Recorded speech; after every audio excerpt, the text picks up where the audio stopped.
നമസ്കാരം. നമസ്കാരം. മഹിളാ മോർച്ച എന്നും ബി.ജെ.പിയുടെ എന്താ പറയുക വനിതാ വിഭാഗത്തിൻ്റെ നട്ടെല്ല് എന്ന് വേണമെങ്കിൽ നമുക്ക് വിശേഷിപ്പിക്കാം. ഇന്നിപ്പം കോൺഗ്രസിൻ്റെ ഈ സ്ത്രീകൾക്കുള്ള സൗജന്യ യാത്ര ഇപ്പോൾ 5 പദ്ധതികൾ കോൺഗ്രസ് പ്രഖ്യാപിച്ച ഇന്ദിരാ ഗ്യാരണ്ടിയിൽ പ്രധാനപ്പെട്ട ഒന്നായിരുന്നു സ്ത്രീകൾക്ക് KSRTCയുള്ള സൗജന്യ ബസ് യാത്ര. ഇന്ന് രാവിലെ 8:30 അത് ഉദ്ഘാടനം ചെയ്തു. അപ്പോൾ സാമൂഹിക മാധ്യമങ്ങൾ ഒന്നടങ്കം ഈ വിഷയം ചർച്ചാ വിഷയം. കാരണം എല്ലാ റീൽസിലും സ്റ്റോറിയിലും ഫേസ്ബുക്കിലും ഇൻസ്റ്റാഗ്രാമിലും വാട്സപ്പിലടക്കം എല്ലാവരും ഫ്രീ ആയിട്ട് കിട്ടുന്ന കേരള ചരിത്രത്തിൽ ആദ്യമായിട്ടാണ് ഇങ്ങനെ ഒരു ഇത്തരത്തിലുള്ള ഒരു മൂവ്മെൻറ്റ്. അപ്പം ആ വിഷയം നടന്നുകൊണ്ടിരിക്കുമ്പോൾ തന്നെ മഹിളാ മോർച്ചയുടെ വക ഒരു വലിയ സമരം നമ്മൾ കണ്ടതാണ്. എനിക്ക് തോന്നുന്നു വി.ഡി. സതീശൻ സർക്കാർ ഏറ്റെടുത്ത പിറ്റേ ദിവസം തന്നെ ഈ പറഞ്ഞ പോലെ KSRTCയിൽ സൗജന്യ യാത്ര കൊണ്ടുവന്നില്ല എന്ന് പറഞ്ഞ് ഭരണം ഏറ്റെടുത്ത് എല്ലാവരും സത്യപ്രതിജ്ഞ ചെയ്ത് കഴിഞ്ഞില്ല എല്ലാ MLA മാരും. അപ്പോഴേക്കും പ്രതിഷേധമായിട്ട് ആദ്യമായിട്ട് അവരെ രംഗത്ത് വരുന്നത്. അതിനുശേഷം വീണ്ടും ഇപ്പോൾ അന്ന് അത് സമരം ചെയ്തപ്പം BJP സംസ്ഥാന ഘടകം അതിനെതിരെ പറഞ്ഞു, ഞങ്ങൾ അറിഞ്ഞിട്ടില്ല, ഞങ്ങളോട് ചോദിക്കാണ്ടാണ് മഹിളാ മോർച്ച ഇത്തരത്തിലുള്ള പരിപാടിയിൽ ഇറങ്ങിയത് എന്നുള്ളത് വലിയ തരത്തിൽ നാണക്കേടുന്നുണ്ടായിരുന്നു. ഇപ്പോൾ വീണ്ടും ഈ പറഞ്ഞ പോലെ 8:30 ഉദ്ഘാടനം ചെയ്യുന്നു. 8:30 അതേ സമയത്ത് തന്നെ മഹിളാ മോർച്ച കയറിയിട്ട് ഏകദേശം 1.5 മണിക്കൂറോളം KSRTCൻ്റെ ഉള്ളിൽ കയറിയിട്ട് അതിൻ്റെ ഉള്ളിൽ സമരം ചെയ്യുന്നു. ആൾക്കാരെല്ലാവരും അതിരൂക്ഷമായിട്ട് വിമർശിക്കുന്നു. എല്ലാ ആൾക്കാരും സ്ത്രീ പുരുഷ ഭേദമന്യേ എല്ലാ ആൾക്കാരും മഹിളാ മോർച്ചക്കെതിരെ പറയുന്നു. എന്തായാലും BJP സമരം ചെയ്തു. BJP ഞാൻ പറയുന്നില്ല, മഹിളാ മോർച്ച സമരം ചെയ്തു. യഥാർത്ഥത്തിൽ ഈ സമരം ഒരു പരാജയമാണോ അതല്ല BJPയുടെ വിജയത്തിന്റെ തുടക്കം എന്ന് പറയാൻ പറ്റും ഇതിന്? അതായത് ആശയ ദാരിദ്ര്യം, അതേപോലെ നേതൃത്വ ദാരിദ്ര്യം, അതേപോലെ വിഷയ ദാരിദ്ര്യം, ഈ ഇതിൽ പെട്ടുകിടക്കുകയാണ് BJP. കേരളത്തിൽ 3 സീറ്റ് വിജയിച്ചെങ്കിലും അവരെ സംബന്ധിച്ചിടത്തോളം ഇപ്പോൾ ഉണ്ടായിട്ടുള്ള ഭരണമാറ്റം കേരളത്തിലെ ജനത പൂർണ്ണമായിട്ട് അംഗീകരിച്ചിട്ടുള്ളതാണ്. അങ്ങനെ അംഗീകരിച്ച ഗവൺമെൻറ് പല പദ്ധതികളും പല കാര്യങ്ങളും പ്രഖ്യാപിച്ചുകൊണ്ടിരിക്കുകയും അതേപോലെ കഴിഞ്ഞ കാല ഗവൺമെൻറ്റിനെ തിരുത്തിക്കൊണ്ടിരിക്കുകയുമാണ്. അത് ജനങ്ങൾ പൂർണ്ണ മനസ്സോടെ അംഗീകരിച്ച് അവർക്ക് പൂർണ്ണ സപ്പോർട്ടാണ് എല്ലാ പാർട്ടികളിൽ നിന്നും ഉണ്ടായിക്കൊണ്ടിരിക്കുന്നത് എന്നുള്ളതാണ് സത്യം. അതിൽ ഏറ്റവും പ്രധാനപ്പെട്ട ഒരു കാര്യമാണ് ബസ് യാത്രയിലെ സൗജന്യം. സ്ത്രീകൾക്ക് ബസ് യാത്രയിലെ സൗജന്യം പ്രഖ്യാപിക്കുമ്പോൾ KSRTC നേരിടുന്ന വലിയ തരത്തിലുള്ള നഷ്ടം, കഴിഞ്ഞകാല ഗവൺമെൻറ്റിൻ്റെ പിടിപ്പേട് കൊണ്ടുണ്ടായിട്ടുള്ള വലിയ നഷ്ടം KSRTC വഹിച്ചുകൊണ്ടിരിക്കുകയാണ്. ഈ സന്ദർഭത്തിലാണ് കേരള ഗവൺമെൻറ് ഏകദേശം 60 കോടിയോളം രൂപ അല്ലെങ്കിൽ 90 കോടിയോളം രൂപ ഒരു മാസത്തിൽ ചെലവഴിച്ച് ആദ്യഘട്ട പദ്ധതി അവൾ പ്രഖ്യാപിച്ചത്. അതായത് ഓർഡിനറി ബസ്സിൽ 3125ഓളം ഓർഡിനറി ബസ്സിൽ സൗജന്യ യാത്ര സ്ത്രീകൾക്ക് പ്രഖ്യാപിച്ചിരിക്കുന്നത്. അതുപോലെ ട്രാൻസ്ജെൻഡേഴ്സിനും അത് ഇന്ന് വലിയ ആഘോഷമായിട്ടാണ് കേരളം കണ്ടത്. വി.ഡി. സതീശൻ തിരുവനന്തപുരത്ത് ബസ് സ്റ്റാൻഡിൽ നിന്നും സെക്രട്ടേറിയറ്റ് വരെ യാത്ര ചെയ്തത്, അതോടൊപ്പം ഗതാഗത വകുപ്പ് മന്ത്രി CP ജോണും അതോടൊപ്പം യാത്ര ചെയ്തു നമ്മൾ കണ്ടു. അതുപോലെ കേരളത്തിൻ്റെ എല്ലാ ജില്ലകളിലും UDFൻ്റെ മന്ത്രിമാരും അതേപോലുള്ള നേതാക്കന്മാരും ഉൾപ്പെട്ട സംഭവത്തിൽ എല്ലാ മേഖലകളിലുള്ള സ്ത്രീകൾ ഒറ്റക്കെട്ടായി അതിന് പിന്തുണ പ്രഖ്യാപിച്ചുകൊണ്ട് ബസ് യാത്ര നടത്തി. ഒരു സ്ത്രീകളുടെ അവകാശമായിട്ടാണ് ഇത് ഗവൺമെൻറ് പ്രഖ്യാപിച്ചിരിക്കുന്നത്, അല്ലാതെ ഔദാര്യമല്ല എന്നാണ് വി.ഡി. സതീശൻ തന്നെ പറഞ്ഞിരിക്കുന്നത്. അങ്ങനെ ജനങ്ങളുടെ പിന്തുണ എല്ലാ തരത്തിലും ആർജിച്ചിട്ടുള്ള ഒരു സംഭവത്തിൽ തലതിരിഞ്ഞ ഏർപ്പാടുമായിട്ടാണ് ഈ മഹിളാ മോർച്ച എത്തിയിരിക്കുന്നത്. ഏത് വിഷയത്തിലാണ് സമരം നടത്തേണ്ടത്, ഏത് വിഷയത്തിലാണ് സമരം നടത്താൻ പാടില്ലാത്തത് എന്ന് അറിവില്ലാത്ത, വകതിരിവില്ലാത്ത ആൾക്കാരെയും മാറിയിരിക്കുകയാണ് മഹിളാ മോർച്ചയും അതേപോലെ CPM-ഉം. അതായത് അവർക്ക് ആശയദാരിദ്ര്യം, എങ്ങനെയാണ് ഇവിടെ എന്തെങ്കിലും ഒരു സമരം നടത്തണം, ഏതെങ്കിലും ഒരു വിഷയത്തിൽ സമരം നടത്തുക. ഇന്നിപ്പോൾ കേരളത്തിൽ ഏറ്റവും ശ്രദ്ധിക്കപ്പെടുന്ന ഒരു സംഭവമാണ് ജനങ്ങളുടെ പരിപൂർണമായ പിന്തുണ, സ്ത്രീകളെ പരിപൂർണമായ പിന്തുണ. പ്രത്യേകിച്ച് സാധാരണ സ്ത്രീകൾക്ക് അവരുടെ ജീവിതത്തിൽ ഒരു മാസത്തിൽ ഒരു നല്ലൊരു വരുമാനം ലാഭിക്കാവുന്ന രൂപത്തിലും അത് മറ്റു കാര്യങ്ങൾക്ക് ഉപയോഗപ്പെടുത്താവുന്ന രൂപത്തിലും അവർക്ക് ഫ്രീ ആയിട്ട് യാത്ര ചെയ്യാമെന്നുള്ള ഒരു ഗ്യാരണ്ടി നടപ്പിലാക്കിയിരിക്കുകയാണ്. ആ നടപ്പിലാക്കിയിരിക്കുന്ന പദ്ധതി കേരളം ഒറ്റക്കെട്ടായിട്ടാണ് സ്വീകരിച്ചിരിക്കുന്നത്. ഇതുവരെ കേരള ചരിത്രത്തിൽ ഇങ്ങനെയുള്ള ഒരു ഐതിഹാസികമായ ഒരു പരിപാടി നടത്തിയിട്ടില്ല എന്ന് വേണമെങ്കിൽ പറയാൻ പറ്റും. പറയുകയല്ലാതെ പ്രവർത്തിക്കുന്ന പരിപാടി ഉണ്ടാണല്ലോ സാധാരണ നടക്കാറുള്ളത്. പറയാറുണ്ട്, പ്രവർത്തിക്കാറില്ല. എന്നാൽ ഇവിടെ പറയുക മാത്രമല്ല, പ്രഖ്യാപിക്കുക മാത്രമല്ല, കൃത്യമായി തന്നെ ഒരു മാസത്തിനുള്ളിൽ അതിൻ്റെ ആദ്യഘട്ട ബസ് യാത്ര, സൗജന്യമായുള്ള യാത്ര തുടങ്ങിയ ദിവസം ഇത്തരത്തിൽ വിഷയദാരിദ്ര്യത്തിൽപ്പെട്ട മഹിളാ മോർച്ച സമരം നടത്തിയത് അത് അവർക്ക് തന്നെ ദോഷം ചെയ്യുന്നു എന്നുള്ളതാണ്. കേരളത്തിൽ BJP എന്തുകൊണ്ടാണ് വളരാത്തത് ശ്രദ്ധിച്ചിട്ടുണ്ടോ?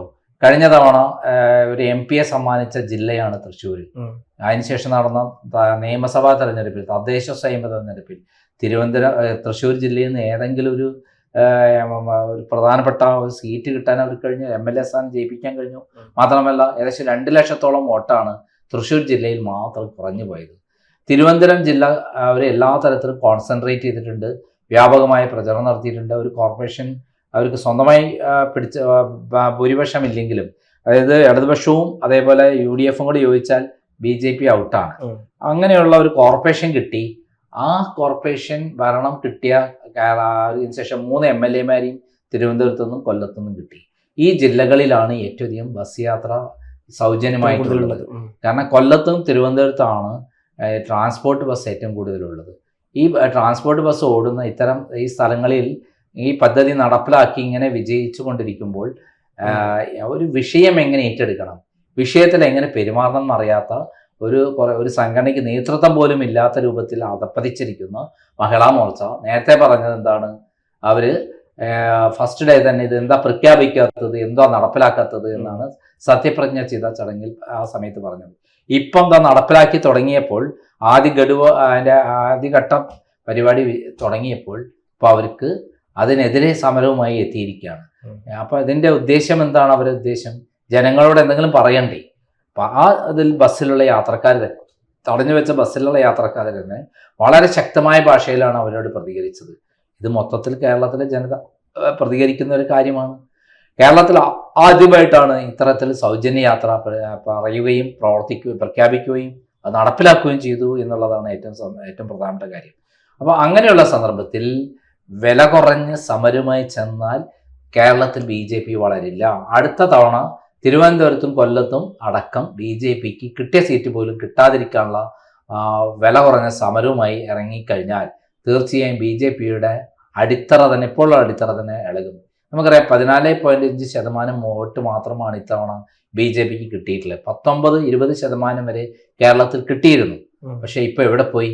അപ്പൊ 2 ജില്ലയും കൂടെ ഒന്ന് മാറിക്കഴിഞ്ഞാൽ അവരുടെ കാര്യം പക്കാ കടമാണ്. BJPയുടെ A ക്ലാസ് മണ്ഡലം എന്ന് പറയുന്നത് അവരെപ്പോഴും പറയുന്നത് കൊല്ലല്ല തിരുവനന്തപുരത്തെ സീറ്റുകളാണ്. അവർ ഏറ്റവും കൂടുതൽ പ്രതീക്ഷ വെക്കുന്നത് തിരുവനന്തപുരത്താണ്.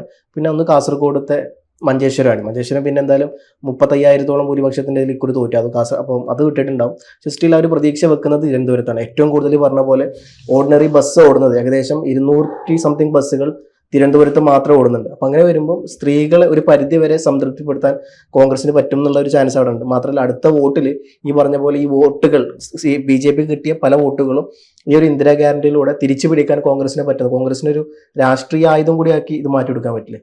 അല്ല, അത് തന്നെയാണല്ലോ അവർ ചെയ്തിരിക്കുന്നത്. ഗവൺമെന്റ് തലത്തിൽ തന്നെ അത് പ്രഖ്യാപിക്കുകയും ഗവൺമെന്റ് തലത്തിൽ തന്നെ അത് അംഗീകരിക്കുകയും സാധാരണ കോൺഗ്രസ് പ്രവർത്തകർ മാത്രമല്ല എല്ലാ വിഭാഗത്തിലുള്ള പാർട്ടിയിലെ ആളുകൾ പോലും അവർക്ക് സപ്പോർട്ടായിട്ടാണ് എത്തിയിരിക്കുന്നത്. സ്ത്രീകളും ട്രാൻസ്ജെൻഡേഴ്സിനും അതുപോലെ 5 വയസ്സ് മുതൽ 11 വയസ്സ് വരെയുള്ള കുട്ടികൾക്ക് പകുതി ടിക്കറ്റും ഒക്കെ ആയിട്ട് വളരെ ഗുണകരമായിട്ടുള്ള, അതായത് ഒരു സഞ്ചാര സ്വാതന്ത്ര്യത്തിന് പുതിയ മാനം തന്നെ ഉണ്ടാക്കിയെടുത്തിരിക്കുന്ന സംഭവമാണ്. എന്തുകൊണ്ടാണ് സ്ത്രീകൾക്ക് കൊടുക്കുന്നത് എന്ന് പറയുന്നത്? മുഖ്യമന്ത്രി എന്ന് പറഞ്ഞ കാര്യം വളരെ ശ്രദ്ധേയമാണ്. അദ്ദേഹം പറഞ്ഞ കാര്യം, സ്ത്രീകളെ കയ്യിൽ പൈസ കിട്ടിക്കഴിഞ്ഞാൽ അവർ സംരക്ഷിച്ചു വെക്കും. ഭർത്താക്കന്മാരെ കൈ കിട്ടിയാൽ എല്ലാം ഒരു സംരക്ഷിക്കണം എന്നില്ല. നേരെ ചിലപ്പോൾ കള്ള് ഷോപ്പിലേക്കാണ് എന്നാണ് അദ്ദേഹം പറഞ്ഞതിന്റെ ഒരു സൂചന. അത് സത്യമാണ് തന്നെ. അപ്പം സ്ത്രീകളാണ് ഒരു വീടിന്റെ ശക്തി. സ്ത്രീ ശക്തി എന്ന് പറയുന്നത് വളരെ പ്രധാനപ്പെട്ടാണ് ഈ സമൂഹത്തിന്. അവരെ വളർത്തിയെടുക്കുക, അവർ പൊതുരംഗത്തെ ഇറങ്ങുക, ഇപ്പോൾ ജോലി എടുക്കാൻ പോവുക, അവർക്ക് അതിന് 5 പൈസ മുതൽ മുടക്ക് വേണ്ട. പഠിക്കാൻ പോകുന്ന വിദ്യാർത്ഥിനികൾക്ക് 5 പൈസ ചെലവഴിക്കേണ്ട ബസ് യാത്ര വഴി അത് ഗവൺമെന്റ് സൗജന്യ യാത്രയെ ഡിക്ലെയർ ചെയ്തിരിക്കുകയാണ്. ഇത് കേരളത്തിൻ്റെ ഇന്ന് വരെ ഇല്ലാത്ത ഒരു പദ്ധതിയാണ്. അത് ജനകീയ പദ്ധതിയാണ്, ജനങ്ങളുടെ പദ്ധതിയാണ്, ജനങ്ങൾക്ക് വേണ്ടി ഉള്ള ഒരു പദ്ധതിയാണ്. ആ പദ്ധതിയെ ഇകഴ്ത്തി കാണിക്കാൻ വേണ്ടി സമരം നടത്തിയവർ വില കെട്ടു എന്നല്ലാതെ ഈ പദ്ധതി പ്രഖ്യാപിച്ച ഗവൺമെന്റിനോ അതേപോലെ കോൺഗ്രസിനോ അത് ഗുണകരമായി മാറുന്നു എന്നല്ലാതെ വേറൊന്നുമില്ല. ഇത്തരത്തിൽ ആഭാസകരമായി സമരം നടത്തിയ BJPക്കാർക്ക് ഉള്ള വോട്ടും ഇല്ലാതാകും അടുത്ത ഇലക്ഷനിലൂടെ എന്ന് വേണമെങ്കിൽ നമുക്ക് പറയാൻ പറ്റും. മഹിളാ മോർച്ച കാരണം BJPക്ക് ഉള്ള വോട്ടും കൂടി നഷ്ടപ്പെടുന്ന ഒരു സ്ഥിതിയിലോട്ട് പോകുന്നതാണ് ഇപ്പോൾ പറഞ്ഞതിന്റെ ആകത്തുക. അതെ, അവർക്ക് കഴിഞ്ഞ തവണ കിട്ടിയിരുന്ന വോട്ട് ഇത്തവണ അടുത്ത തവണയ്ക്ക് കിട്ടാൻ പോകുന്നില്ല. നമുക്കറിയാം, അവർക്ക് കിട്ടിയ പല സ്ഥലങ്ങളിലുള്ള വോട്ടുകൾ ഈ തിരുവനന്തപുരം ജില്ല ഒഴിച്ച് ബാക്കി ഒരു സ്ഥലത്ത് പോലും അവർക്ക് എവിടെയെങ്കിലും പഴയ വോട്ട് കിട്ടിയിട്ടുണ്ടോ? ഇല്ല. തൃപ്പൂണിത്തറ മണ്ഡലം എടുത്ത് നോക്കിക്കഴിഞ്ഞാൽ 37,000 വോട്ട് വരെ കിട്ടിയിട്ട് 25,000 വോട്ടായി കുറഞ്ഞു. കൊടുങ്ങല്ലൂരിൽ അവർക്ക് ഏകദേശം 40,000 വോട്ട് 45,000 വോട്ട് വരെ എത്തിയിരുന്നു. അവരിപ്പോൾ 27,000 വോട്ടിലേക്ക് കുറഞ്ഞു. തെക്ക് മാത്രമാണ് അവർ ചില സ്ഥലങ്ങളിൽ കോൺസെൻട്രേറ്റ് ചെയ്യും, അവിടെ ചില പ്രത്യേക സാഹചര്യത്തിൽ അവർ വിജയിക്കുകയും ചെയ്തു എന്നുള്ളത് സത്യമാണ്, അത് അംഗീകരിക്കേണ്ട കാര്യമാണ്. പക്ഷെ ആ സാധ്യത പോലും അട്ടിമറിക്കാൻ വേണ്ടിയിട്ടാണ് BJPയുടെ ഇപ്പോഴത്തെ സമരം.